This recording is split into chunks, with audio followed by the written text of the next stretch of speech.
ব্যবধান বা ভূমিধস জয় যাকে বলে আপনি পেয়েছেন, কি রহস্য? রহস্য হচ্ছে আমার পরিশ্রম, রহস্য আমার ডেডিকেশন। এই পুরো সময়ের মধ্যে দিয়ে আমি যত ধরনের সাইবার বুলিং থেকে শুরু করে যত ধরনের মানসিক অত্যাচারের মধ্য দিয়ে গিয়েছি, এটাই আমি মনে করি আমার বিজয়ের সবচেয়ে বড় ফ্যাক্টর। এবং অবশ্যই আমার ভোটারদের আমার প্রতি আস্থাটা আমি অর্জন করতে পেরেছি। দেখুন, বাংলাদেশের সামগ্রিক মানুষের চিন্তা চেতনা হচ্ছে যে যত বেশি মাজলুম মানুষ তার পক্ষে থাকতে তত বেশি পছন্দ করে।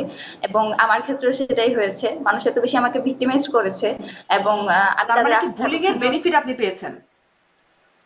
বেনিফিট বলবো না, এটা হচ্ছে প্রতিদান বলতে পারেন। প্রতিদান। আচ্ছা, আপনি একবার অবশ্য বলেছেন সংবাদ সম্মেলন, আমি একটু দেখছিলাম সেটিও, তারপরেও একটু বলবেন মানে কেমন রকমের বুলিং হয়েছে, কারা আপনাকে বুলিং করলো, এখন কি অবস্থা, এখনো কি বুলিং এর শিকার হচ্ছেন কিনা? এখনো বুলিং এর শিকার হচ্ছি, এখনো নানাভাবে নানা ধরনের প্রোপাগান্ডা ছড়ানো হচ্ছে এবং নানা বিষয়ে আর কি আমাকে চরিত্র হননের চেষ্টা করা হচ্ছে, যেহেতু এতদিন পর্যন্ত চরিত্র হনন করেও জিতাতে মানে আটকাতে পারেনি। হুম হুম। এখন আর কি বিভিন্ন ধরনের প্রোপাগান্ডা ছড়ানো হচ্ছে, আমি দেখছি সেসব চলছে। এবং করছে আসলে কে করছে কে করছে না এরকম কোনো নাই। আম, বাংলাদেশের আসলে একটা শ্রেণীর মানুষের এটাই, এটা মানসিক সমস্যা বলতে পারেন বা তারা তাদের মানসিক দীনতা বলতে পারেন। তারা নারীদের এটা পছন্দ করে না, নারীদের উঠে আসা, তাদের কার্যক্রম, কিছু জিনিস স্বভাব কিছু মানুষের মধ্যে আছে। এটা সে কোন দল মত এরকম না, কিছু মানুষের মধ্যে আছে এবং তারা সেটা নিতে পারছে না। এবং রাজনৈতিক অপোনেন্টদের তো আছেই, তারা তো সবসময়ই ছিল। তো অপোনেন্টদের ব্যাপারে আসলে এই সহনশীলতা তৈরির জায়গাটাতে এখনো আমরা যেতে পারিনি, সেই জায়গাটা থেকেও ভিক্টিমাইজ হয়েছি। হুম। এবং এমন কোনো অশ্লীলতা, এমন কোনো অ্যাটাক নেই যেটা আমাকে করা হয়নি। আমার আমার ব্যাপারে হচ্ছে ফেব্রিকেটেড নোট বানানো হয়েছে, আরো অনেক কিছুই হয়েছে। আহ তৈরিকৃত পর্ন ভিডিও দেখতে পেয়েছি। সবকিছু মিলিয়ে আর কি মানসিক ভাবে যত রকমের অত্যাচার করা যায় সবই করেছে। আপনি মানসিক সাপোর্টটা পেলেন কোথা থেকে? মানে এই বিষয়গুলো তো মানা এটা বেশ কঠিন ব্যাপার আপনার বয়সে এটা অন্তত। আসলে আমি এর কাছ থেকেই পেয়েছি সবচেয়ে সবচেয়ে আমার জন্য সবচেয়ে বড় প্রাপ্তি যেটা, আমার ভোটাররাই আমাকে সবচেয়ে বেশি মানসিক যেটা সাপোর্ট সেটা দিয়েছে। তারপর আমার কো প্যানেলিস্টরা তো ছিলই, তারা প্রত্যেকদিন আমার খোঁজ খবর নিয়েছে, লিগ্যাল স্টেপ নিতে যা যা করা দরকার সবই সাহায্য করেছে। এবং অবশ্যই আমার পরিবার, তাদের মানে তাদের উপরেও তো কমপ্লিট ছিল না, তাদের একটা ফ্যামিলির বা কারো কাছের মানুষের সম্পর্কে তাকে গণধর্ষণ করা হবে এই ধরনের হুমকি গেলে সেটা আসলে মেনে নেওয়া খুবই কষ্টকর। এবং সেটা সহ্য করে তাদের ফ্যামিলির কোনো মেয়েকে এই ধরনের কাজে আসতে দেওয়া, রাজনীতিতে আসতে দেওয়া খুবই কষ্টের ব্যাপার। সেই জায়গা থেকে আমার পরিবার আসলে খুব বেশি সাপোর্টিভ ছিল। জি। এবং আমার ভোটারদের নিকট আমি অবশ্যই কৃতজ্ঞ যে তারা এই ব্যাপারগুলোতে আমাকে এত বেশি সাপোর্ট দিয়েছে। জি, নিশ্চয়ই আপনার পরিবারের প্রতিও সাধুবাদ, তারা আসলে আপনাকে এভাবে সমর্থন করেছেন। আপনি বলছিলেন নারী হলে কিছু শ্রেণীর মানুষ থাকে যারা নারী হলেই এই ধরনের আসলে ভিক্টিমাইজড করার চেষ্টা করে। কিন্তু এখন কি একটু বৈষম্য, মানে এখানে যে বৈষম্যটা সেটা কি একটু কাটছে? কারণ এখন আমরা দেখতে পাচ্ছি যে একদম নারী হলে তো আছে বটেই, নির্বিশেষে গালাগালি। এটার কি, আমি আসলে মূল প্রসঙ্গে যাবার আগে একটু এটা শুনতে চাই আপনার কাছ থেকে, যে আমার এটা খুব কৌতূহল, জেনজির মধ্যে গালাগালি করার প্রবণতা কি একটু বেশি কিনা? ইদানিং খুব বাজে বাজে গালাগালি শোনা যায়, এমনকি বাজে বাজে স্লোগান শোনা যায় যেগুলো মুখে উচ্চারণ করা যায় না। আমরা শুনিও না সাধারণভাবে এই ধরনের ভাষা। দেখুন, এই ধরনের ব্যাপারটা হচ্ছে আপনি যখন রাজ আপনি যদি জুলাই আন্দোলনের কথা বলেন, জুলাই আন্দোলনে কিন্তু আমাদের স্লোগান ছিল মানে সুশীলতা দিয়ে আসলে আমরা ফেসিবাদের পতন ঘটাতে পারিনি। এবং জেনজির এটা একটা প্রতিবাদের ভাষা। তো প্রতিবাদের ভাষা সেটা যদি হচ্ছে আপনি ফেসিস্টের জন্য যেটা ব্যবহার করবেন, সেটা যদি আপনার যে ফেসিস্ট না সেই রাজনৈতিক অপোনেন্টের জন্য ব্যবহার করেন, দুইটার কিন্তু আলাদা পার্থক্য আছে। দেখুন, হাসিনাকে গালি দেওয়া, হাসিনাকে আহ আমি শব্দটা ইউজ করলাম না, হাসিনাকে দেশ এই শব্দটা বলে যখন আপনি হাসিনাকে গালি দেন, কিংবা হাসিনার যারা দালালি করে, ফেসিবাদের যারা দালালি করে তাদেরকে গালি দেন, সেই একই গালি যদি আপনার রাজনৈতিক অপোনেন্ট যে ফেসিবাদ করে না, যে গুমখুন করে না তাকে দেন, তখন কিন্তু দুইটার আলাদা পার্থক্য আছে। তো সেই জায়গা থেকে এটা এটা আপনাকে এটা আসলে রাজনৈতিক ভাবে এটা কতখানি অ্যাকসেপ্টেন্স পাবে বা পাবে না এই ব্যাপারে এসে যায়। কিন্তু ভাষার তো আসলে পরিবর্তন হয়েছে। এই যে স্ল্যাং ইউজ করা বা এটা এটা এখন কুলনেস এর মধ্যেই পড়ে। তো সেই কুলনেসটা আসলে আপনি কোন পার্সপেক্টিভ থেকে কার উদ্দেশ্যে ব্যবহার করছেন সেটাই আসলে fact। আচ্ছা, কার উদ্দেশ্যে? মানে আসলে মানে সুশীলতার বাইরে অশ্লীলতা বা কুশীলতা সেটি আসলে করা যাবে, কার উদ্দেশ্যে করা হচ্ছে সেটি ফ্যাক্ট। কিন্তু আপনি বলছেন যে ফ্যাসিবাদ, ধরুন এটিরও তো এখন একটা যেমন ধরেন আমি আসলে যদি বলি যে ছাত্র দলের প্রার্থী তারা বললেন, তিনি বললেন ভিপি প্রার্থী আবিদের কথা বলছি, তিনি বলছিলেন যে স্যার প্রশাসনকে বলছে যে আপনারা তো হাসিনাকেও ছাড়িয়ে গেছেন কারচুপিতে। মানে একটা তো এখন স্ট্যান্ডার্ড তৈরি হয়ে যাচ্ছে যে অভিযোগের জায়গায় যে যেই অভিযোগটি সাবেক প্রধানমন্ত্রী শেখ হাসিনার প্রতি যে ফ্যাসিস্ট, ভোট চুরি ইত্যাদি নানান রকম বিষয় আছে, এখন তো সেই অভিযোগ তো আহ, অভ্যুত্থানের পক্ষে বা ফ্যাসিস্ট সরাতে যারা ভূমিকা রাখবে তারাই করছে। না, এই ধরনের বলছে, কিন্তু সেটার বা যদি পক্ষে আমি কি সে উমামার কোনো কথাও বলি, তারাও বলছেন। কোনো প্রমাণ দেখাতে পেরেছে? সেই ব্যাপারে তাদের কোনো প্রমাণ যদি থাকে উপস্থাপন করুক, আমরা ধরে নিব আমাদের ভিসি হাসিনার চেয়েও খারাপ। যদি সে ধরনের যে হাসিনা এই অপরাধ করেছে, আমাদের ভিসিও এই অপরাধ করেছে, সেটার বিরুদ্ধে এই প্রমাণ, তাহলে আমরা ধরে নিব আসলে আমাদের ভিসি হাসিনার চেয়েও খারাপ, ইন্টারিম সরকার হাসিনার চেয়েও খারাপ। এটা আমরা ধরে নিব। এবং এবং এই ধরনের কথা যদি আসে, তাদেরকে আসলে তো আমরা একনলেজ করছি না। আমাদের আমাদের তো যে স্ট্যান্ডার্ড সেট করে দিই, মানে স্ট্যান্ডার্ড না, কি বলবো এটাকে, সে যে একটা কি বলে উদাহরণ যে তৈরি করে দিয়ে গেল হাসিনা, সেটার ব্যাপারে যদি মনে করেন যে কেউ যদি তাকেও যদি ছাড়িয়ে যেতে চায়, আমরা অবশ্যই সেটাকেও সেই গণ অভ্যুত্থানের পক্ষে শক্তি কিনা সেটা তো আমার দেখার বিষয় না। বিষয়টা হচ্ছে তার কার্যক্রমটা কি, সে কি করছে। জি, জি, তার কার্যক্রমটা কি কি করছে এখন, মানে সেটাই আর কি। কারো কাছে তো মনে হচ্ছে বিষয়টা এবং সেটা বলছে, মানে সেই হ্যাঁ, স্ট্যান্ডার্ড যদি হয়ে থাকে, জি, তাহলে তো আসলে যথাযথ হুম, থাকতে হবে। আচ্ছা। আচ্ছা, আসি একটু আপনার ব্যক্তিগত জায়গা থেকেও একটু জিজ্ঞাসা করব। তবে তার আগে যেহেতু এই ভোট কারচুপ ইত্যাদি বিষয় নিয়ে কথা বলছিলাম, আপনি আপনি খেয়াল করেছেন বিএনপির স্থায়ী কমিটির সদস্য মির্জা আব্বাস তিনি বলছেন আপনারা ছাত্রলীগ মানে শিবিরের প্যানেল ছাত্রলীগের ভোট পেয়েছে, তলে তলে ছাত্রলীগের সাথে আপনাদের আতাত হয়েছে। এই বিষয়টির কি কোনো বাস্তবতা আছে কিনা? ছাত্রলীগারদের ভোট আপনারা পেয়েছেন কিনা? ছাত্রলীগের ভোট, ছাত্রলীগের কিন্তু না, এটা আসলে এভাবে বলা উচিত না। কিন্তু ছাত্রলীগ সমর্থিত অনেক প্রার্থী ছিল। এবং তাদের আসলে কিসের এত ঠেকা পড়লো যে তাদের রাজনৈতিক অপোনেন্ট যাদেরকে তারা সারা জীবন মেরে ফেলতে চেয়েছে, শিবির শুনলেই যেখানে মেরে ফেলা যায় ছিল, তাদেরকে ভোট দিয়ে জিতিয়ে আনার তাদের আসলে কি উদ্দেশ্য থাকতে পারে বা কি মোটিভ থাকতে পারে আমি জানি না। তবে আমরা যেটা যেটা আমরা ভোটের দিন আগের রাতে দেখতে পেয়েছি, বাংলাদেশের প্রমিনেন্ট যেসব মূলধারার যেসব মিডিয়া তারা সেসব নিউজ করেছে, টেলিগ্রাম গ্রুপে কাদেরকে কাদেরকে ছাত্রলীগের পক্ষ থেকে সাপোর্ট দেওয়ার কথা বলা হয়েছে, এবং তারা খুবই ভালো সংখ্যক ভোট পেয়েছে। এই ভোটের দিকে যদি তাকান, আমি এটা বলতে চাই না যে তারা আসলে ছাত্রলীগের ভোটগুলি পেয়েছে বা তারা ছাত্রলীগের প্রার্থী। তবে আমার হয়তো আমি এটা বলা উচিত না, কারণ এটা শুধুমাত্র তারা বলেছে বা তাদের কোনো ব্যাপারে আসলে এরকম কোনো বিস্তারিত এখন পর্যন্ত কনক্লুশনে আসেনি, তো সেভাবে বলবো না। তবে এটা সত্য যে তারা বিশাল সংখ্যক ভোট পেয়েছে। তো এই যে যাদের ব্যাপারে ছাত্রলীগের মনে হয়েছে তাদের পক্ষে ভয়েস রেজ করে বা তাদের তাদের জন্য কম থ্রেট, তাদেরকে ছেড়ে কেন তাদের জন্য সারা জীবন থ্রেট হয়ে থাকা একটা সংগঠনকে ভোট দিয়ে যেতে আমি জানি না। তার মানে কি বিষয়টা এই ছাত্রলীগের এখনো বিশাল সংখ্যক ভোট আছে? এটা তো স্বাভাবিক। ছাত্রলীগ তো গত 16 বছর ধরে একটা রাজনৈতিক মতাদর্শ, বলতে গেলে বাংলাদেশের আহ যে বলেন কি বলে এটাকে, মানে মোটামুটি প্রভাবশালী দলই তো ছিল, প্রভাবশালী দল ছিল বলে তো 16 বছর ফেসিবাদ কায়েম করতে পেরেছে।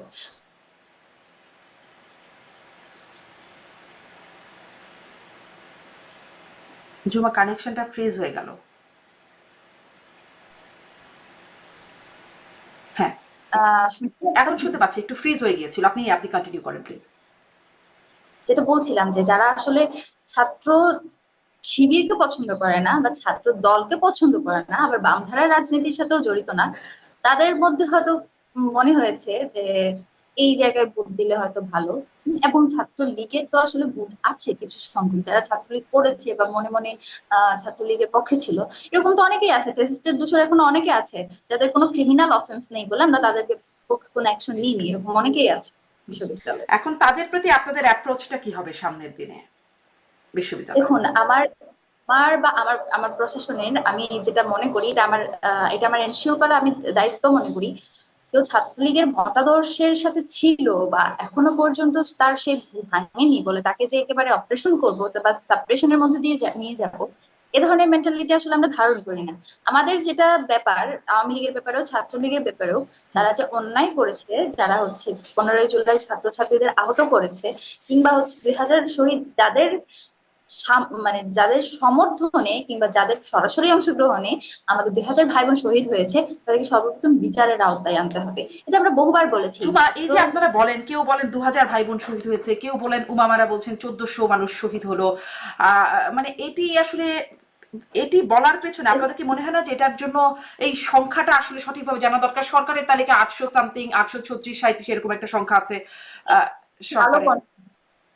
হ্যাঁ, এটা একটা ভালো কনসার্ন আপনি বলেছেন। আমরা 2000 বলি, কারণ 2000 হচ্ছে এখন পর্যন্ত আমাদের আমাদের অনুমান। 1400 হচ্ছে জাতিসংঘের যে প্রতিবেদন, সেটার ভিত্তিতে। তবে এটা অবশ্য আমাদের অনেক 15ই অনেক আগস্ট পর্যন্ত কিন্তু জুমা, সেটি কিন্তু হ্যাঁ, সেটি কিন্তু 5ই আগস্ট পর্যন্ত না, 5ই আগস্টের পরেও অনেক মানুষ আসলে হত্যাকাণ্ডের শিকার হয়েছে। হ্যাঁ, শহীদ হয়েছে।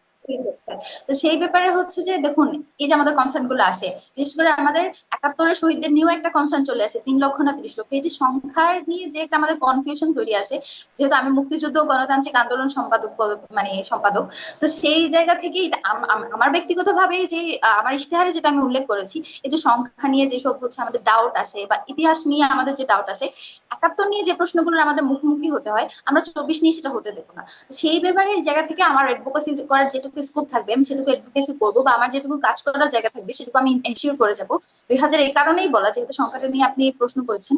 আমরা 1400 পর্যন্ত জানতাম, কিন্তু আমাদের রায়ের বাগ বলেন, বা হচ্ছে মোহাম্মদপুরের যে, হ্যাঁ, রায়ের বাগ, তারপরে হচ্ছে আরো অনেক জায়গায় অনেক আমাদের অসংখ্য ভাই বোন কিন্তু গুম আছে, যাদের পরিচয় জানা, যাদের হচ্ছে পরিচয় জানা দূরে থাক, অনেকে হচ্ছে তাদের ফ্যামিলিকে খুঁজে পাচ্ছে না।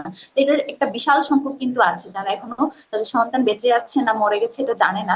সেই জায়গা থেকে 2000টা বলা, এবং এই জায়গাটাই আমি আমার জায়গা থেকে যেটুকু করার কিছু করে যাবো, যাতে এই সংখ্যা রিলেটেড ইতিহাসের যে একটা বিকৃতির সুযোগ তৈরি হয়, বা ইতিহাস নিয়ে যে একটা মানে নিজেদের মধ্যে যে একটা কনফিউশন তৈরি হয়, সেটা যাতে না হয়, সেটা করার জায়গাটা আমি এনশিওর করে যাবো। জি, সেটি আপনি চেষ্টা করবেন, এটা একটি ভালো কথা। আসি যে আপনি তো আসলে শিবিরের কর্মী নন সরাসরি, এই শিবিরের সাথে যুক্ত হওয়াটা আপনার কিভাবে, বা শিবিরের প্যানেল থেকে মনোনয়ন? আমি আসলে আমার ফেসবুক প্রোফাইলে আর কি পোস্ট করেছিলাম, আমি কোনো একটা প্যানেল থেকে নির্বাচন করতে চাই। এটা আমার হচ্ছে লজিস্টিক সাপোর্ট থেকে শুরু করে অন্যান্য যে সাপোর্ট গুলো, সেগুলো পাওয়ার কারণেই, পাওয়ার উদ্দেশ্যেই। কারণ আমি যে মঞ্চ থেকে, ইনকিলাব মঞ্চ থেকে রিপ্রেজেন্টেটিভ হিসেবে আমরা চাইলে হয়তো প্যানেল দিতে পারতাম, কিন্তু আমাদের রাজনৈতিক জায়গা থেকে, জাতীয় জায়গা থেকে, সেই জায়গায় আমাদের আরো অনেক কিছু কাজ অলরেডি পেন্ডিং আছে। আমরা আরো অনেক কিছু কাজে এনগেজড ছিলাম, সেই জায়গা থেকে এই জায়গায় আসলে ডাকসু তো আসলে বলতে গেলে আমাদের আমাদের যে কাজের জায়গা, সেই জায়গা থেকেও ধরেন 4th বা 5th প্রায়োরিটি।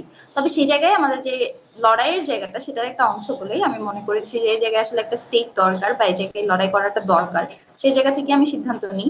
আমি প্রথম পর্যন্ত ভেবেছিলাম যে দরকার নেই, পরবর্তীতে অবশ্য সিদ্ধান্ত পাল্টে সিদ্ধান্ত নিই যে এই জায়গাটা আসলে লড়াই করাটা দরকার।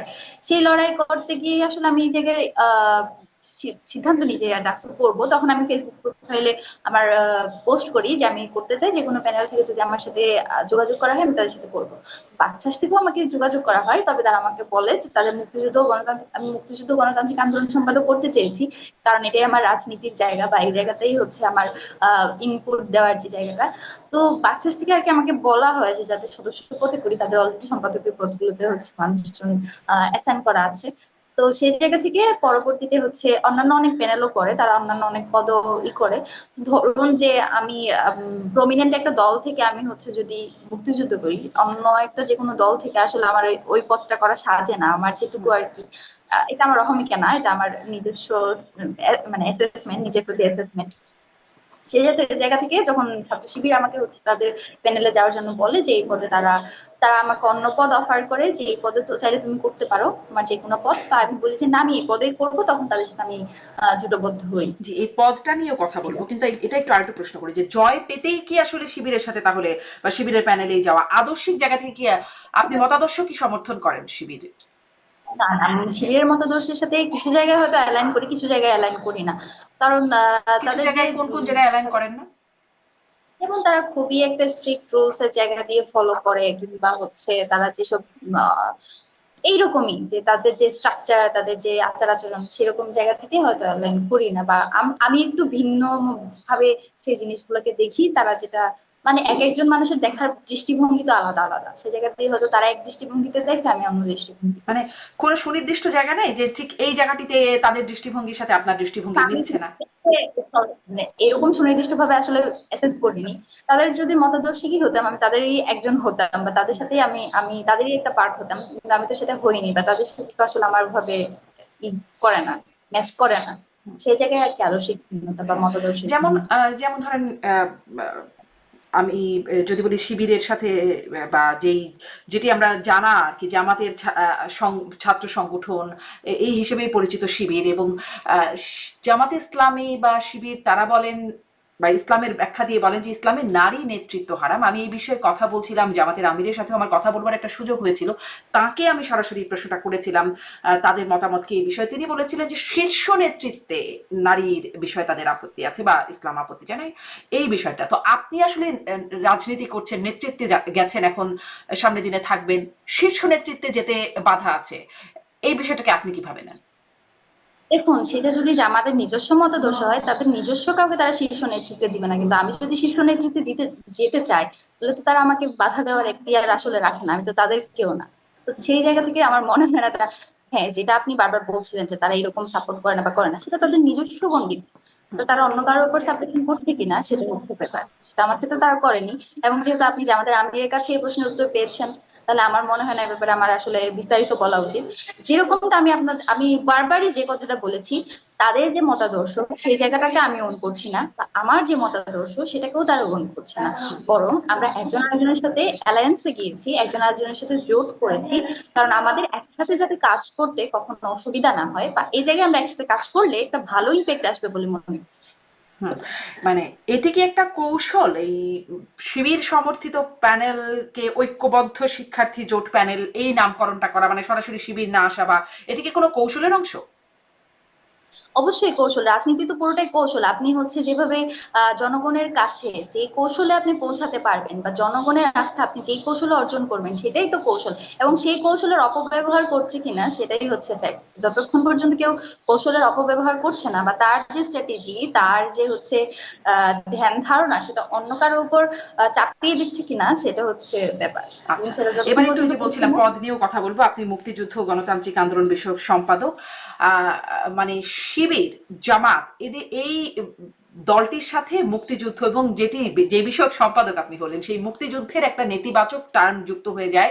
তাদের মুক্তিযুদ্ধে শুধুমাত্র বিরোধিতা করা না, সক্রিয়ভাবে পাকিস্তানের গণহত্যা বা পাকিস্তানিদেরকে সহায়তা করার যে জায়গাটি, সেই জায়গাটি সমর্থন এবং সহায়তা দুটিতেই হিসাবে জামাত ছিল সেই সময়, এবং তাদের ছাত্র সংগঠন ইসলামী ছাত্র সংঘ তারাও ছিল, যার পরবর্তী রূপ আসলে শিবির। তো সেখান থেকে আপনি মুক্তিযুদ্ধ বিষয়ক সম্পাদক হলেন, আসলে কি তাদের সেই কৃতকর্ম, সেই সময়ের কৃতকর্ম, সেটির কথা কি এই জেনারেশন খুব ভুলে গেছে, বা আপনারা কি ভুলিয়ে দিতে পেরেছেন বলে মনে হয়? দেখুন, আমি তো আসলে জামাতের সাথে জোটবদ্ধ হইনি, আমি ছাত্র শিবিরের সাথে হয়েছি। তো সেই জায়গা থেকে আমি কোনো নৈতিক কোনো ধরনের জায়গায় আমি ক্রাইসিস ফিল করিনি। এবং যে কথাটা বলছিলেন, ছাত্র শিবির নিজে বলছে যে তারা বাংলাদেশকে ওন করে।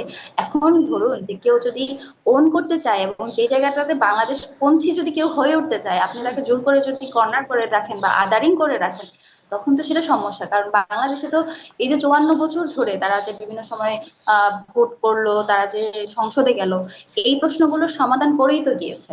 তো এত বছর পরে এসে আমাকে এই জিনিস নিয়ে ক্রাইসিসে কেন পড়তে হবে? বাংলাদেশের বর্তমানে সবচেয়ে বড় রাজনৈতিক দল বিএনপি তাদের সাথে ভোট করেছে, তাদেরকে পার্লামেন্টে একসাথে বসেছে, গাড়িতে রাষ্ট্রীয় ফ্ল্যাগ ছিল। তো এই প্রশ্নগুলোর তো আসলে সমাধান হয়ে গিয়েছে। তো না, এখন সমাধান তো তো আমার হয় নাই। আসলে দেখেন, এত বছর পরে এসেও আপনাকে প্রতিটি আলোচনায় এই প্রশ্নের মুখোমুখি হতে হচ্ছে জুমা, তাই না? প্রতিটি এটা আলোচনায়। এবং করতে হবে, জামাতের কারোর কারণ সাথে কথা বললেই, জি আপনি আমি প্রত্যেকটা আলোচনায় বিষয়গুলো ক্লিয়ার করার পরেও বারবার এই প্রশ্নগুলোর উত্তর দিতে হচ্ছে, কারণ এই প্রশ্নগুলো জিইয়ে রাখতে চাই কেউ না কেউ। তো সেই জায়গা থেকে এই প্রশ্নগুলো আমি এনশিওর হয়েছি। যেমন ধরুন, আমি যখন ছাত্র শিবিরের সাথে জোটবদ্ধ হয়েছি, আমি তাদের কাছে প্রশ্ন করেছি একাত্তর নিয়ে আপনাদের কোনো ক্রাইসিস আছে কিনা, এবং তারা বলেছে যে বাংলাদেশে যদি কেউ রাজনীতি করতে চায়, তাকে অবশ্যই একাত্তরকে অন করতে হবে, এবং যে একাত্তরকে অন করে আমি তার সাথে জোটবদ্ধ হতে আমার সমস্যা কোথায়?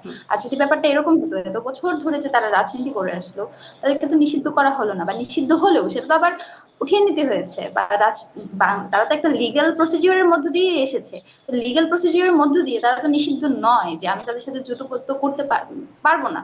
তো সেই জায়গা থেকে আমি এই জায়গায় কোনো ব্যারিয়ার ফিল করিনি, এবং আমার মনে হয়নি যেটা কোনো ধরনের নৈতিক স্খলন বা কোনো ধরনের মানে আমার ক্রাইসিস আছে, এটা জি, আমার না মনে হয়নি। নিশ্চয়ই বাংলাদেশকে তো অন করতেই হবে।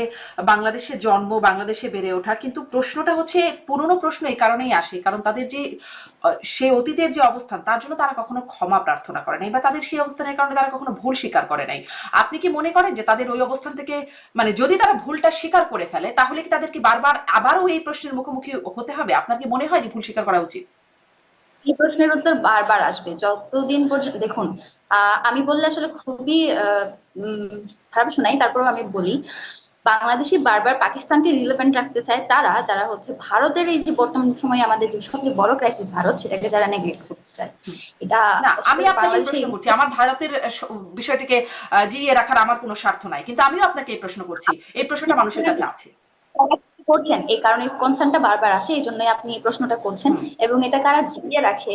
ভারতীয় আধিপত্যবাদ কিন্তু বাংলাদেশে এই মুহূর্তে সবচেয়ে বড় সমস্যা, এবং সেটাকে যারা অ্যাড্রেস করে তাদের সাথে আসলে রাজনীতি করতে বা তাদের সাথে অ্যালায়েন্সে যেতে আমার কখনো কোনো ক্রাইসিস ছিল না। এবং এই যে প্রশ্নগুলো আপনি বারবার করছেন, যে এই প্রশ্নগুলো চলে আসে, তারা বারবার প্রশ্নের সম্মুখীন হবে কিনা, হবে কেন আমি বলি। ধরুন যে ছাত্র শিবির যে বারবার একটা প্রশ্ন, আমি যতগুলো প্রজেকশন মিটিং এ গিয়েছি, আমার যেটা এক্সপেরিয়েন্স, বা আমাকে এই যে প্রশ্নগুলো বারবার করা হয়েছে, এই যে কিছুদিন আগে ঢাকা বিশ্ববিদ্যালয়ের একজন ছাত্রীকে হেনস্থা করে একজন ঢাকা বিশ্ববিদ্যালয়ের এই কর্মচারী, তাকে হচ্ছে ফুলের মালা দিয়ে ছাড়িয়ে আনে কোন একটি আহ এক্সট্রিমিস্ট গ্রুপ। সেখানে হচ্ছে ঢাকা বিশ্ববিদ্যালয়ের সভাপতি, ছাত্র শিবিরের সভাপতি ফরহাদ, এস এম ফরহাদ, এবং হচ্ছে বাকশাসের যে কয়েকজন প্রমিনেন্ট নেতা, যেমন তাহমিদ আল মুদাসসির, তারপরে হচ্ছে হাসিবুল ইসলাম, তারা প্রত্যেকেই গিয়েছিল। এবং ওসির তরফ থেকে প্রত্যেককেই হচ্ছে অ্যাপ্রোচ করা হয়েছিল, প্রত্যেকেই তার যার যার প্রতিনিধি পাঠিয়েছিল। সেই জায়গায় গেলে তারা হচ্ছে ব্যবস্থা করে দেয় যাতে ওই ছেলেকে ওখানে না রেখে, যে হ্যারাস করেছে তাকে যাতে লিগ্যাল প্রসিডিউরের মধ্যে নিয়ে যাওয়া হয়। কিন্তু সেটা প্রচার করা হয় যে এস এম ফরহাদ ফুলের মালা দিয়ে হেনস্থাকারীকে ছাড়িয়ে এনেছে। এবং এই প্রশ্নের উত্তর হাজারবার দেওয়ার পরেও বারবার বারবার মিথ্যে বলে যারা সত্য প্রতিষ্ঠিত করতে চায়, তারা এই প্রশ্নের উত্তর তাকে বারবার বারবার দিতে হয়।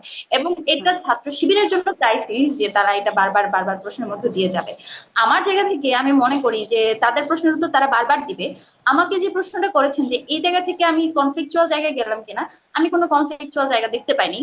না, আর কিন্তু আমার আপনার কি কাছে মনে হয় যে তাদের আসলে তাদের পূর্বসূরি বা তারা যে আদর্শটাকে ফলো করে আসছে, তাদের সেখানে তাদের যারা পূর্বসূরি আছেন তাদের যে অবস্থান ছিল সেখানে তাদের ক্ষমা চাওয়া বা তাদের অবস্থানটা ভুল ছিল এই বিষয়টিকে ধারণ করা উচিত বা বলা উচিত, এটি কি আপনার মনে হয়?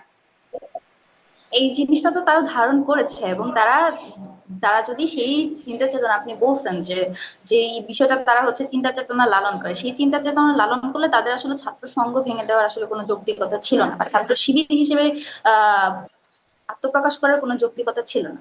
কিন্তু সেই এই জায়গা থেকে কথাটা তারা বলতে কি শুধু কোনো সমস্যা আছে যে তাদের আসলে মানে ওই সেই পূর্বতনদের তাদের তাদের যে ভূমিকা ছিল সেটি আসলে ভুল ছিল বা সেটি সঠিক ছিল না, তার জন্য ক্ষমা প্রার্থনা ইত্যাদি বিষয় এখানে জাস্ট ভুল ছিল, এটি বলতে কি কোনো সমস্যা আছে?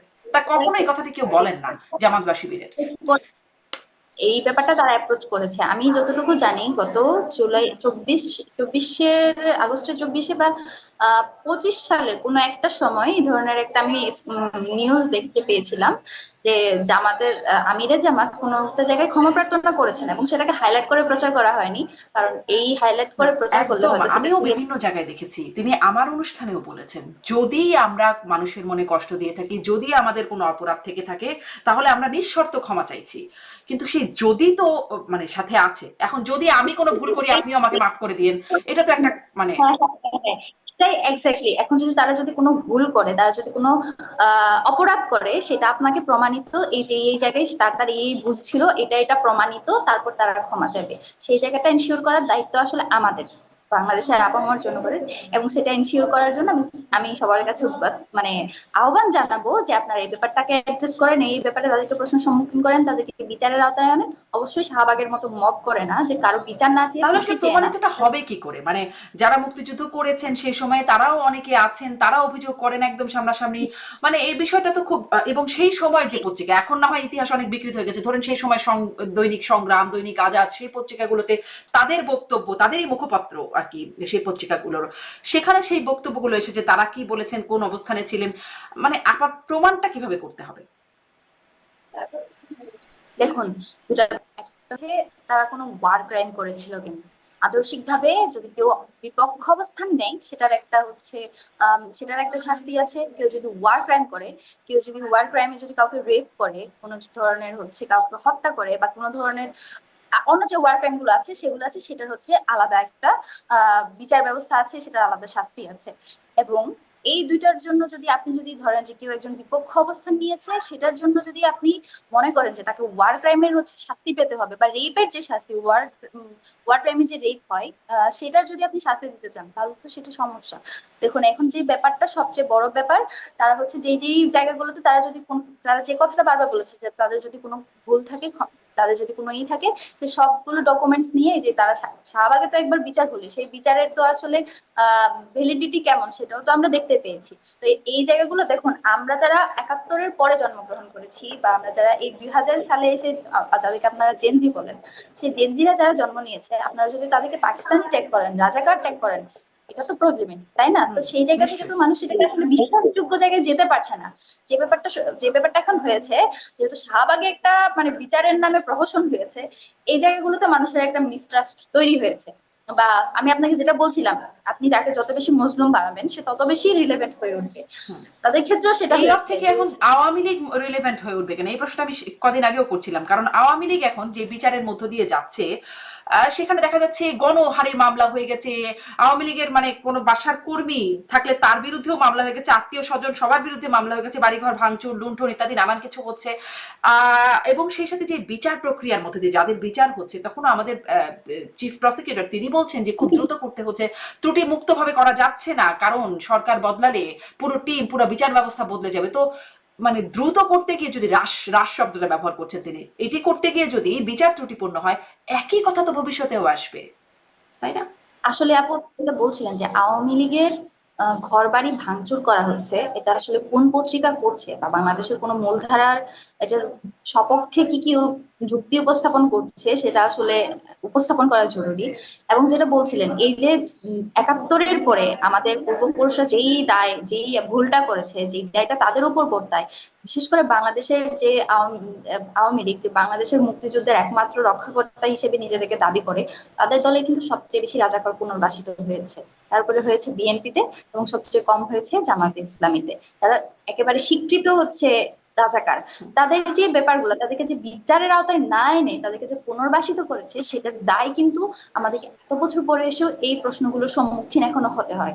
তো সেই জায়গা থেকে এই যে আপনি যে কথাটা বলছিলেন যে আওয়ামী লীগ কখনো রিলেভেন্ট হয়ে উঠবেন কিনা, এই যে আমাদের এত এত জুলাইয়ের পরে 1 বছর হয়ে যাওয়ার পরেও আমাদের এই যে সংগ্রাম জারি রাখতে হয়েছে, এটা এই জন্যই যাতে যে মানুষটা গুম খুন করে নাই, যে মানুষটা ধর্ষণ করে নাই, সে যদি শুধুমাত্র আওয়ামী লীগ হওয়ার কারণে তাকে যদি আপনি, তার কোনো দোষ না থাকা সত্ত্বেও তাকে যদি আপনি গুম খুনের যদি মামলায় দেন, মামলার মেরিট যদি নষ্ট করেন, এটা নিয়ে আমরা অনেক অনেক অনেক বেশি ভোকাল। যে যে অপরাধটা করেনি তাকে যাতে সেই জায়গা থেকে তাকে যাতে শাস্তি দেওয়া না হয়, বা তাকে যাতে সেই জায়গার জন্য অ্যাড্রেস করা না হয়। এবং আমাদের দেখুন, মুক্তিযুদ্ধের পরে যেটা হয়েছে, যে যার যার ক্ষমতা নিয়ে ব্যস্ত ছিল, বা ক্ষমতার স্বার্থে পুনর্বাসন করেছে, এবং তারপরে তার দায় কিন্তু এখনো নিতে হচ্ছে। এই দায়টা যাতে আমাদেরকে নিতে না হয়, জন্য 1 বছর পরেও আমরা অনেকগুলো সংগঠন, অনেকগুলো রাজনৈতিক দল এ ব্যাপারে অ্যাডভোকেসি করে যাচ্ছি, হুম। বা এই ব্যাপারে ভোকাল থাকছি, যাতে এই দায়গুলো পরবর্তীতে আমাদেরকে নিতে না হয়। এবং এটা আমার কিন্তু ভোকাল থেকে কাজ নৈতিকতা। কি হচ্ছে জুমা? আপনারা যে ভোকাল আছেন ভেরি গুড, কিন্তু এটাতে কাজ কি হচ্ছে? কারণ যে বিষয়গুলো বলছিলাম, যে বিচারের প্রক্রিয়ার মধ্যে এরকমটা আপনিই বলছেন, গণহারে মামলা হচ্ছে, মানে শুধুমাত্র আওয়ামী নাম থাকার কারণেই হত্যা মামলা হয়ে যাচ্ছে। এই যে বিষয়গুলো হচ্ছে, আপনি বলছিলেন যে যত বেশি মজলুম সে তত বেশি সহানুভূতি পায়। এখন তো আসলে মুদ্রার ওপিঠে তাদের তারা অবস্থান। এই মজলুমের সহানুভূতি তারা কি কখনো দাবি করে ফেলবে কিনা? জি। একটু বলি মজলুম আপনি কাকে বলবেন, যে সে মামলা পাচ্ছে বলে মজলুম, না সে 2,000 মানুষকে খুনের বিপরীতে সে হচ্ছে মামলার শিকার হয়েছে না সেটা কিন্তু কথা। আপনি তো বলছিলেন সে যে যদি সবাই তো আসলে গুম খুনের সাথে জড়িত না, নিশ্চয়ই গুম খুন করেছে, কিন্তু সব আওয়ামী লীগের নেতাকর্মী জেলখানায় যারা গণহারে আছেন, রিমান্ড হচ্ছে, জামিনও হচ্ছে না, আম, বাদী আমি যিনি তো বলছি মামলা সবাই করেছেন তিনিও জানেন না যে আসামিকে, এরকম মামলায় তারা আসলে রিমান্ডে যাচ্ছেন, জামিন হচ্ছে না বা জেলখানায় আছেন। এটা এটা তারা করছে সেটাও আমরা জানি। আমি নিজে এরকম 2-4টা হুম। কেস দেখেছি যেখানে মামলার মেরিট নষ্ট করার জন্য জুলাই যোদ্ধাদেরও জুলাই হত্যা মামলার মধ্যে আহত মানে নাম অন্তর্ভুক্ত করা হয়েছে। বিশেষ করে ডক্টর শেখ সাদির ঘটনাটা যদি বলি, ব্যাপারে আমরা কাজ করেছি তাই আমরা জানি। ডক্টর সাদি যিনি হচ্ছেন আহতদেরকে তিনি নিয়ে যেতে পারেননি পুলিশের গুলির সামনে, এই জন্য তাকে হচ্ছে হত্যা চেষ্টা মামলার আসামি করা হয়, তাকে জেলে দেওয়া হয়। অথচ এই এলাকার যে এমপি, যে নির্দেশদাতা, তাকে হচ্ছে এখনো পর্যন্ত সে পলাতক। এখন দেখুন যে প্রচুর সংখ্যক নেতা কর্মী যারা হচ্ছে পলাতক, তাদের ব্যাপারে কোনো ইন্টারিমের কে তো আমরা এই ব্যাপারে বারবার অ্যাডভোকেসি করছি। ইন্টারিম তার ক্যাপাসিটি দিয়ে বলেন, অন্য যে কোনো জায়গা দিয়ে বলেন, তারা সেটা করতে পারছে না, সেটার জন্য আমরা আমাদের ভয়েস তোলা জারি রেখেছি, সে ব্যাপারে আমরা কথা বলছি। ভবিষ্যতে যদি কখনো এরকম হয় যে শাহবাগের মতো কোনো একটা মব করে আওয়ামী লীগের নেতাকর্মীদের ফাঁসি চাওয়া হচ্ছে, সেটার বিরুদ্ধেও আমরা দাঁড়াবো। এবং সেই জায়গাটা আমরা এনশিওর করার জন্যই আমরা জুলাই করেছি। এটাই জুলাইয়ের হচ্ছে ফল বলতে পারেন, যে আওয়ামী লীগ যেভাবে হত্যা চালিয়েছে, দল হিসেবে তারা যেভাবে নির্দেশ দিয়েছে, সেই জায়গা থেকেও যে এখন পর্যন্ত আমরা রিকনসিলিয়েশনের কথা বলছি, ট্রুথ কমিশন গঠন করার কথা বলছি, এই কথাগুলো তো, এই সহানুভূতি, এই সহনশীলতা আওয়ামী লীগ কখনো দেখায়নি। সেটা তো হচ্ছে বড় ফ্যাক্টর। যেমন ধরুন যে এই যে আমাদের সেজন্যই তো মানে আমাদের আপনারা আওয়ামী লীগকে সরিয়ে এখন বর্তমান ব্যবস্থা আছে, মানে তার চেয়ে ভালো হবে বলেই তো এত পরিবর্তন, কিন্তু সেখানেই স্লোগান তো ওঠে লীগ ধর জেলে ভর, এরকম মানে লীগ হলেই কেন জেলে ভরতে হবে, তাই না? এক্স্যাক্টলি, লীগ ধর জেলে ভর। আর আওয়ামী লীগের আমলে স্লোগান হতো শিবির ধর জবাই কর। হ্যাঁ, হ্যাঁ। জবাই কর যখন জেলে ভর আসে, যখন আপনি বিচারের মাধ্যমে যেতে চান, জেলে নেওয়ার মাধ্যমে তার বিচার করতে চান, সেটার মধ্যে এবং কাউকে যদি আপনি জবাই করতে চান, সেই দুটোর মধ্যে অবশ্যই পার্থক্য আছে। নিশ্চয়ই, নিশ্চয়ই। বাংলাদেশে এক মুহূর্তে তো সবকিছু পরিবর্তন হয়ে যাবে না। সবচেয়ে বড় পরিবর্তন যেটা, মানুষের চিন্তা চেতনায় পরিবর্তন হয়েছে। কেউ কাউকে জবাই করতে চায় না, জেলে দিতে চায়। হুম। না কেউ কাউকে কিন্তু জেলেই বা কেন দেবে? লীগ ধর জেলে ভর, মানে লীগ হলে জেলে যাবে কেন? লীগের অপরাধ থাকতে হবে তো, তাই না? দলগতভাবে একটা দল যখন কোনো অপরাধ করে, তখন তো তাকে সেই এর মধ্যে দিয়ে এই জন্য দিয়ে যেতে দলের হবে। সব এটা সদস্যদের জেলে ভরার ব্যাপার আছে নাকি? দেখুন, আওয়ামী লীগ আমাদের ওই সময় অনেকেই আওয়ামী লীগ করেছে, ছাত্রলীগ তাদেরকে করতে হয়েছে।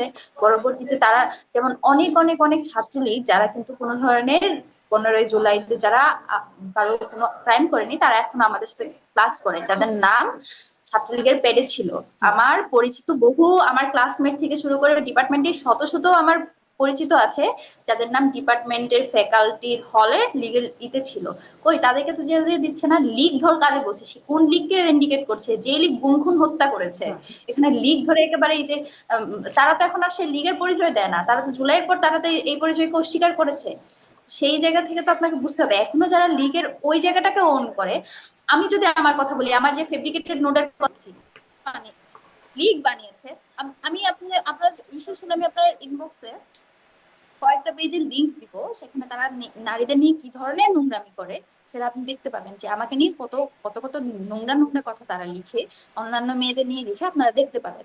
এই লীগের প্রতি তো আসলে আমাদের কোনো সহানুভূতি নেই। আমাদের সহানুভূতি আছে সেই লীগের কাছে যে কোনো বন্ধু হত্যা না করার পরেও কোনো শুধু তো লিগ রাজনৈতিক না, আপনি অপরাধে বলছিলেন আপনার একটা সংবাদ সম্মেলনে সম্ভবত বলছিলেন, হ্যাঁ, যে যে আপনি যে 16 বছর ধরে যেই ভাইদের সাথে কাজ করেছেন সেই ভাইরাই এখন মানে এরকম আচরণ করছে। তো শুধুমাত্র তো লিগই না, তাই না? মানে আরো তো অনেকেই আছে যারা আপনাদেরকে বুলি করছে বা তাদের তাদের তাদেরটাকে তো হচ্ছে আমরা অস্বীকার মানে তাদেরটা তো অস্বীকার করছি না। এটাই তো আমাদের কষ্টের জায়গা, যে কেউ কেন আবার লীগ হয়ে উঠতে চাইবে, লীগের মতাদর্শ বা লীগের যে লিগেসি, সেটা কেন অন্য কেউ ধারণ করতে চাইবে। আমরা তো আরেকবার এরকম জুলাই দেখতে চাই না, বা আমরা তো আরেকবার এরকম যে লীগ যে কাজগুলো করে গিয়েছে সেটা তো আর কারোর মধ্যে আমরা সেই প্রতিফলন দেখতে চাই না। তারা এরকম হয়ে উঠছে, এটা আমাদের জন্য কনসার্নিং। এই জন্য এটা তাদের তাদের উপর আমরা প্রতিবাদ জানিয়ে রেখেছি। জুমা, তার মানে এক- এই নয় যে হ্যাঁ, দায় মুক্তি হয়ে। আচ্ছা একটু শুনি যে আহ, আপনাদের মানে শিবির প্যানেলের এরকম বিশাল জয়ের পরে পাকিস্তান জামাতের পক্ষ থেকে সাধুবাদ জানানো, অভিনন্দন জানানো হয়েছে। পাকিস্তান জামাতের আমির তিনি অভিনন্দন জানিয়ে পরে অবশ্য পোস্টটি সরিয়েও ফেলেছেন। এই বিষয়টিকে আপনারা আসলে কিভাবে দেখেন? মানে এতদিন তো অনেক ডাকসু হলো, অনেক অনেক প্রার্থী জয়ী হলো, অনেক প্যানেল জয়ী হলো, কিন্তু এবার যখন শিবির জয়ী হলো তখন আহ, পাকিস্তান জামাতের পক্ষ থেকে, আসলে বিষয়টা আপনি কিভাবে দেখেন?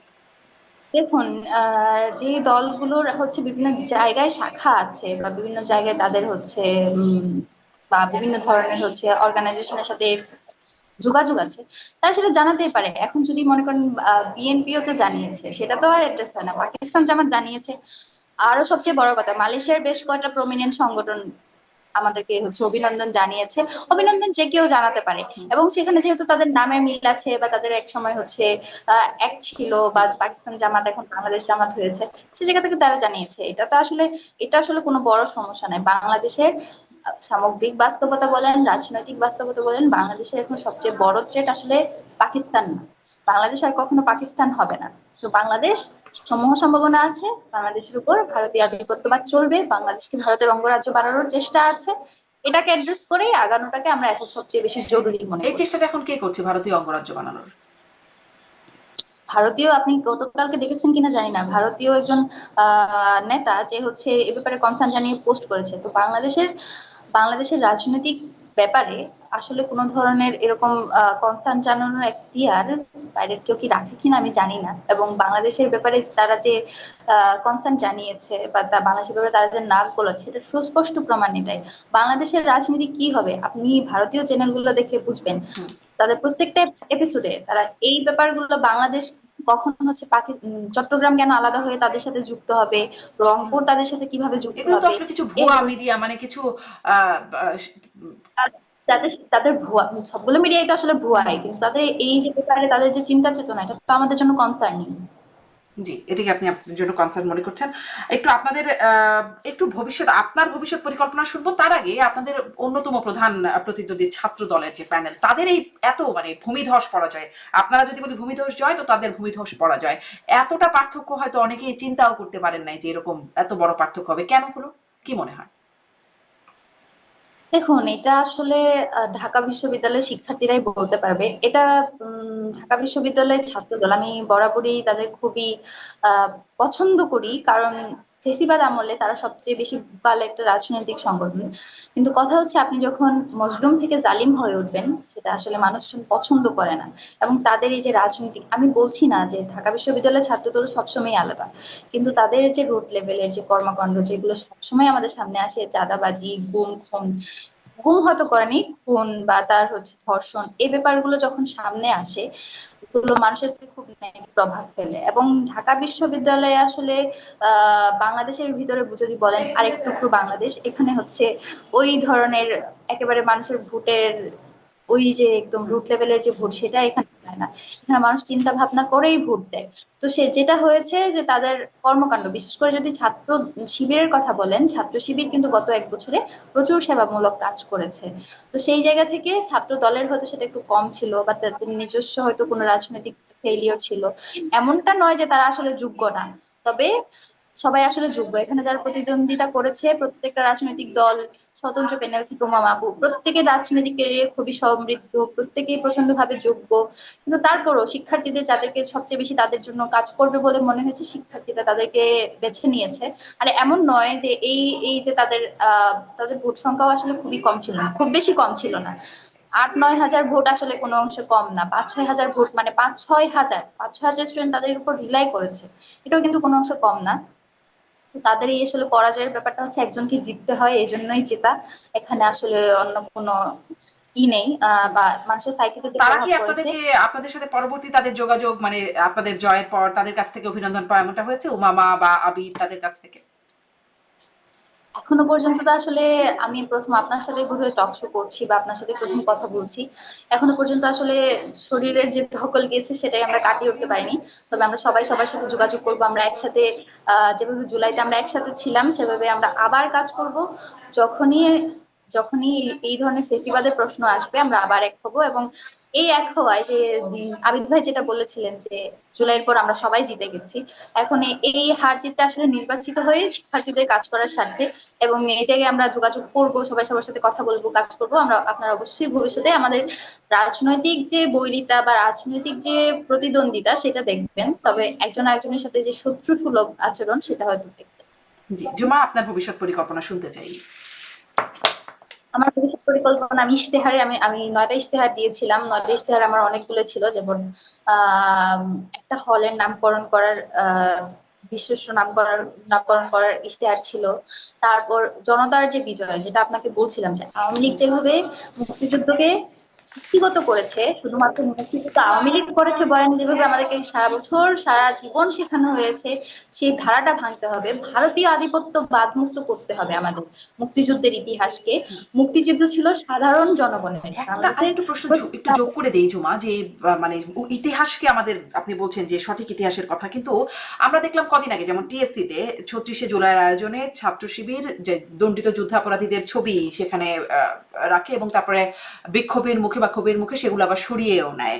আমরা তার কদিন আগেই ডিসেম্বরের 24শে ডিসেম্বরের সংখ্যায় ছাত্র শিবিরের যে প্রকাশনা ছাত্র সংবাদ, সেখানে একটা লেখা এসেছিল, সেটি নিয়ে অনেক সমালোচনা হয়েছিল। পরে সেটি নিয়ে অবশ্য ছাত্র শিবির বলেছে যে তারা সেটিও প্রত্যাখ্যান করেছে যে অনেক মুসলিম বুঝে না বুঝে মুক্তিযুদ্ধে জড়িয়ে পড়েছিল, এটা তাদের অদূরদর্শিতা ছিল, এরকম একটা বক্তব্য সেইটার মধ্যে ছিল। আস্তে আস্তে বা কিছু কিছু করে বলে আসলে মুক্তিযুদ্ধ ভুল ছিল, যুদ্ধাপরাধ হয়নি, এই বিষয়গুলোকে স্ট্যাবলিশ করার একটা প্রচেষ্টা কি দেখতে পাই আমরা এর মধ্য দিয়ে? আমি আমার মত আমি তো মুক্তিযুদ্ধ সম্পাদক, আমার মতাদর্শ কি, এবং বাংলা যারা 10,000 ছাত্রছাত্রী যারা আমাকে ভোট দিয়ে বিজয়ী করেছে, তারা এই ব্যাপারে ওয়াকিবহাল যে আমি কি করতে পারি বা আমি কি করব। এমন তো নয় যে ঢাকা বিশ্ববিদ্যালয় আসলে মাদ্রাসা হয়ে গিয়েছে বা ঢাকা বিশ্ববিদ্যালয় পাকিস্তান হয়ে গেছে, ব্যাপারটা তো এরকম নয়। 10,000 স্টুডেন্ট তো আমার উপর ভরসা রাখতে পেরেছে, এই জন্যই যে আমি মুক্তিযুদ্ধকে ধারণ করবো, আমি ইতিহাসকে ধারণ করবো, সঠিক ইতিহাস আনতে পারবো। আপনি কি মনে এবং করেন যে তাদের সেই অবস্থানটা ঠিক ছিল, পরে যদিও সরিয়ে নেওয়া হয়েছে, কিন্তু যে মানে সেটি রাখার যে বিষয়টা? ছবি বলেন, ছবিগুলা কিন্তু তাদেরকে কোনো সেলিব্রিটি হিসেবে সেলিব্রেট করা হয় নাই, তাদেরকে বিচারিক যে হত্যাকাণ্ড হয়েছে সেটা হিসেবে সেলিব্রেট করা হয়েছে। এবং তার বিপরীতে যেটা করা হয়েছে সেটাই বরঞ্চ মব। যখন আপনি কোনো কিছুকে প্রতিহত করতে চান বা যখন যখন কোনো কিছু আপনার আদর্শিক দ্বন্দ্ব হয়, আপনি সেখানে গিয়ে কি মব করতে পারেন বা করতে পারেন কিনা। তাদের যেটা দরকার ছিল, তার প্রশাসনকে সেটার ব্যাপারে জানাতে পারতো, বা তারা যদি এই ব্যাপারে কোনো ন্যারেটিভ দাঁড় করাতে চায়, সেটার বিপরীতে তারা আরেকটা অনুষ্ঠান করতে পারতো, যেটা তারা 2 দিন পরে করেছে। হাঙ্গর নদী গ্রেনেড যে সিনেমাটা, সেটা তারা দেখিয়েছে, খুবই ভালো উদ্যোগ। কিন্তু সেটা আপনি প্রথম দিন কেন করেননি? আপনি যদি কারো নেগেটিভ ভাঙতে চান, সেই নেগেটিভ আপনি আরেকটা নেগেটিভ তৈরি করে বা সব ট্রুথ এস্টাবলিশমেন্ট করে তৈরি করবেন। আপনি সেখানে গিয়ে কারো উপর চড়াও হয়ে কাউকে বাধ্য করে সেটা করতে পারেন না। আপনি তাদের তাদের যেমনটা সেই হচ্ছে, অবস্থানটা সমালোচনা করছেন, কিন্তু এই ছবিগুলো সেখানে মানে প্রজেক্ট করা বা রাখা প্রদর্শন সে ঠিক ছিল। আপনি তো এটা অস্বীকার করতে পারেন, সেখানে তো শুধুমাত্র হচ্ছে যে জামাত ইসলামের নেতা কর্মীদের ছিল না, সালাউদ্দিন কাদের ছবিও হুম, ছিল।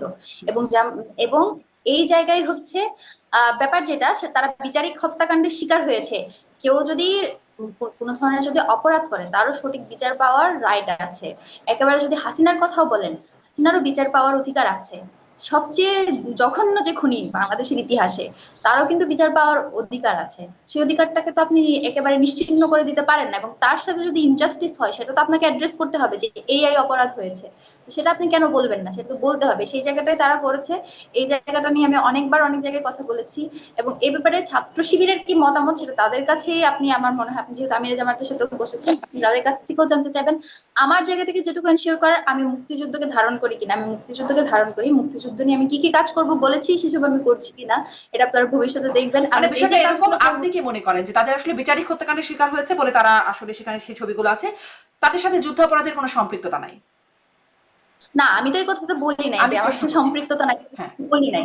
ব্যাপারটা হচ্ছে, তারা যদি সম্পৃক্ততা প্রমাণ করতে হয়, আপনি আবার সব ধরনের, শুধু 71 কেন, একেবারে বাংলাদেশের ইতিহাসের শুরুতেই যে অপরাধগুলো হয়েছে, সেই অপরাধের জন্য আপনি ট্রাইব্যুনালে যান, বিচারের আওতায় যান, নতুন করে হচ্ছে বিচারের খাতা খুলেন, নতুন করে হচ্ছে বাংলাদেশের যারা মানে মুক্তিযুদ্ধ করেছে, সবাই তো আর মারা যায়নি, মারা গেলেও তাদের সেকেন্ড জেনারেশন আছে, তারা তো সেই ইতিহাসগুলো জানে, সেই ইতিহাসগুলো সামনে নিয়ে আসেন। শাহবাগের মতো মব করবেন না, কাউকে বিচারিক হত্যাকাণ্ডের শিকার করবেন না। যে যেটুকু, যার অপরাধের কারণে যে যে তার যতটুকু শাস্তি প্রাপ্য, হুম। সেটুকু নিশ্চিত জি, করেন। সেটি তো এবং এটা বটেই। যদি যেমন প্রমাণিত আসিফ হয়, নজরুল, আমাদের শ্রদ্ধেয় শিক্ষক, মাননীয় উপদেষ্টা, বর্তমানে আইন উপদেষ্টা, তিনিও বলেছেন মনে হয় একটা টক শোতে, তার আগের একটা টক শো দেখছিলাম, যে দেলোয়ার হোসেন সাঈদী ছাড়া বাকি যাদেরকে দেওয়া হয়েছে তারা আসলে যথাযথভাবেই যথেষ্টভাবে তারা যুদ্ধাপরাধের সাথে যুক্ত ছিলেন বলেই তাদের এই বিচারিক আওতায় আনা হয়েছে। এই কথা কিন্তু এইটা তিনিও তার বলেছেন, বা আপনি বলছিলেন যারা স্টেটমেন্ট, বেঁচে আছেন তারা তো। জি। এটা তার স্টেটমেন্ট। এটা যদি হচ্ছে প্রমাণিত সত্য হিসেবে ডকুমেন্টেশন আকারে আদালতের মাধ্যমে যদি আসে, এবং সেটা যদি কোনো ভাবে মানে ইন্টারপ্রিট করা না হয়, এই ধরনের কোনো যদি আমরা এভিডেন্স পাই, যেমন হাসিনা আমলে আমরা যেটা যেটা দেখেছি যে মামলার রায়কে কিভাবে ইন্টারপ্রিট করা হয়েছে, কিভাবে হচ্ছে স্কাইপ কেলেঙ্কারির কথা জানি আমরা, হচ্ছে শুভ্রঞ্জন বালিকে ইন্ডিয়ায় গুম করার হুম। কথা জানি, এই ব্যাপারগুলো আমাদের মনে কনফিউশন তৈরি করে। তো এই ধরনের কনফিউশন আসলে আমরা রাখতে আমি চাই না। এটা আপনাকে নিশ্চয়তা দিয়ে বলতে পারি, শেখ হাসিনার বিচার হচ্ছে, এটা নিয়েও কনফিউশন তৈরি হবে। কনফিউশনটা তৈরি করা খুব সহজ একটা ব্যাপার, মানে এটা নিয়ে হবে কিন্তু জুমা, এটা নিয়েও কনফিউশন তৈরি করা যাবে। হচ্ছে একটা হচ্ছে আপনার ব্যাপার হচ্ছে বাংলাদেশের আপামর জনগণ সেটাকে অ্যাকসেপ্ট করছে কিনা, বাংলাদেশের কোন শ্রেণীর মানুষ সেটাকে অ্যাকসেপ্ট করছে এবং কোন শ্রেণী সেটাকে হচ্ছে ডিনাই করছে। বাংলাদেশের আপামর জনগণ যদি হাসিনার সাথে যে বিচার হচ্ছে সেটাকে যদি তারা মনে করে যে এটা আসলে আহ ভুল হচ্ছে বা এটা তার সাথে করা হচ্ছে, তাহলে সেটা আপনাকে মানতেই হবে যে নিশ্চয়ই এখানে মানুষের মনে কনফিউশন তৈরি হচ্ছে। বা আওয়ামী লীগের তো অবশ্যই কনফিউশন হবে, তারা তো আর হাসিনার ফাঁসি চায় না, চায় চায় না। তো সেভাবেই যদি বাংলাদেশের জনগণ যদি সেই বিচারকে প্রত্যাখ্যান করে, তাহলে সেটা কিন্তু বাংলাদেশের সরকারের উপর দায় বর্তায় যে তাদের কাছে যথাযোগ্য প্রমাণ উপস্থাপন করা, যেটা এটা হচ্ছে কোনো ধরনের এখানে ইন্টারপ্রিট করা হয় নাই, কারো প্রেসক্রিপশনে হয় নাই, সেটা দায়, সেটা দায় প্রশাসনের উপর বর্তায়, সরকারের উপর বর্তায় সেটা ক্লিয়ার করার। সেই ক্লিয়ারেন্সটাই আমরা কখনো পাইনি। এবং ভবিষ্যতেও আমি আমার জায়গাটা একেবারে এই জায়গায় ক্লিয়ার করি, এই প্রশ্নগুলো যেহেতু আমাকে বারবার বারবার উত্তর দিতে হয়, আমি যেহেতু বারবার বারবার উত্তর দিয়েছি, এই জায়গায় হচ্ছে আমি একেবারে ক্লিয়ার করে কথা বলি। বাংলাদেশ জামাতি ইসলামী যদি এই ধরনের কোনো ধরনের অপরাধের দায়ে দণ্ডিত হয়, সেটা যদি বাংলাদেশের জনগণ যদি মেনে নেয় এবং তারা যদি সেই ব্যাপারে যদি মনে করে যে এই দায়টা সত্যিকার অর্থেই হয়েছে, এটা মেনে নেওয়ার সকলেরই দায়িত্ব। এবং সেই ব্যাপারে আসার জন্যই আমরা বারবার বারবার সবাই